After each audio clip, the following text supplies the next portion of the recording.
सुप्रभात बच्चों। आज का हमारा पाठ का नाम है कबूतर और मधुमक्खियाँ।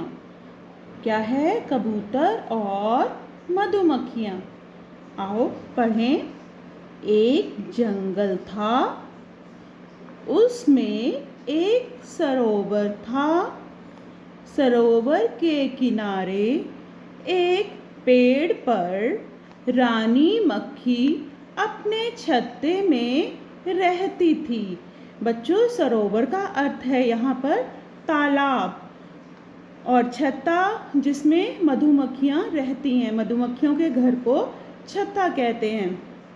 एक दिन बहुत तेज हवा चल रही थी। तेज हवा से रानी मक्खी पानी में गिर गई। उसी पेड़ की डाल पर एक कबूतर बैठा था। कबूतर यह सब देख रहा था।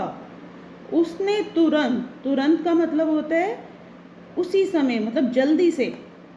उसने तुरंत पेड़ से एक पत्ता तोड़ा और पानी में डाल दिया। पत्ता रानी मक्खी के समीप गिरा। समीप का मतलब होता है पास ही। रानी मक्खी झट से पत्ते पर चढ़ गई। देखो बच्चों, कबूतर ने उसकी छोटी सी सहायता की। उसने उसका पत्ता जो है रानी मक्खी के समीप फेंका, तो रानी मक्खी उस पत्ते पे चढ़कर उसकी रानी मक्खी की जान बच गई। तो हमें भी ऐसे छोटी छोटी सहायता करते रहने चाहिए, अपने दोस्तों की, अपने साथ में जो लोग रहते हैं उनकी, या आपके घर में जो काम वाले आते हैं, मेड आती है, उनकी हमें सहायता करते रहना चाहिए। चलिए बच्चों, अब आगे पढ़ते हैं। कबूतर नीचे आया। उसने पत्ते को अपनी चोंच में दबाया और बाहर रख दिया। देखो, कबूतर ने उसकी फिर से सहायता की। कबूतर पेड़ से नीचे उतरा। उसने चोंच से उस पत्ते को उठाया और बाहर रखा।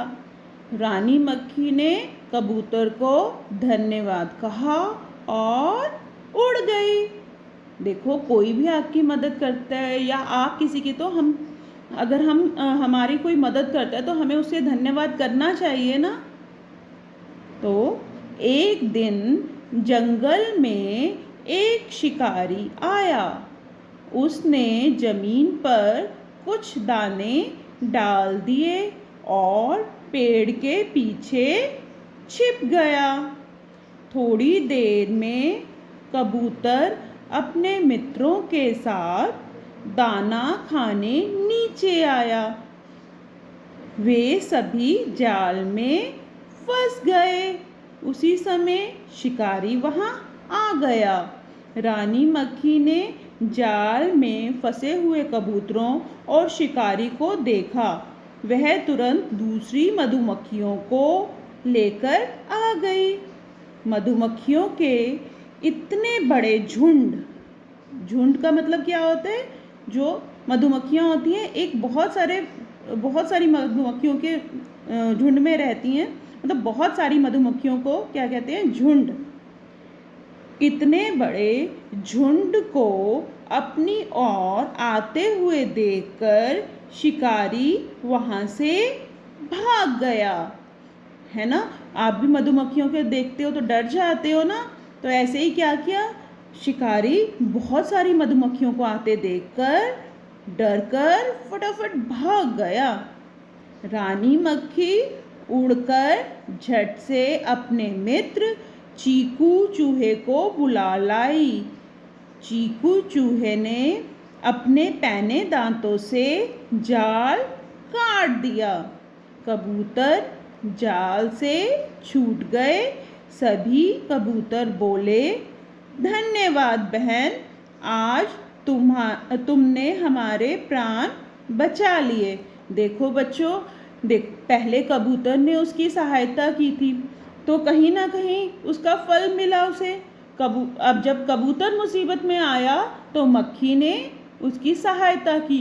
तो बच्चों, हमेशा एक ज़िंदगी में याद रखना कि हमें दूसरों की हमेशा मदद करते रहना चाहिए। क्या पता कब आपके ऊपर कोई मुसीबत आ जाए तो वो आपकी मदद करेगा। तो हमें इस पाठ से क्या शिक्षा मिलती है कि हमें एक दूसरे की सहायता करनी चाहिए। जब भी कोई मुसीबत आए तो घबराना नहीं चाहिए, हमेशा सोच समझकर काम करना चाहिए और धन्यवाद भी करना चाहिए। कोई आपकी मदद करता है तो उसके लिए हमेशा धन्यवाद करना चाहिए। ओके।